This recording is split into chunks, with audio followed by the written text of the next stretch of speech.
என்ன மச்சான் இவ்வளவு பெருசா இருக்கு? இந்த கொட்டை இப்ப பறக்க போது பாருப்ப. கோபாலுதான். கோபால் கொஞ்சம் வாயில ஊட்டி விடுங்க.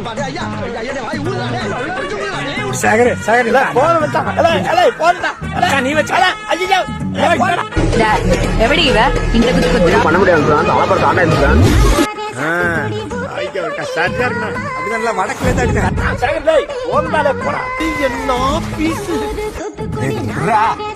ஏன் மூஞ்சி சூத்துல ஓட்ட மாதிரி வச்சிருக்க? சர்மால் முக்காச்சு என்னடா செய்றீங்க? கூழு கடையா? கூழ விக்கிறீங்க, எனக்கு ஒரு கூழு கொடுத்துருங்க அப்படின்னு. அதுக்கப்புறம் உப்பு மிளகா போட்டா மாங்காய். ஐயோ செம காம்பினேஷன் கூழுக்கு. ஓகே.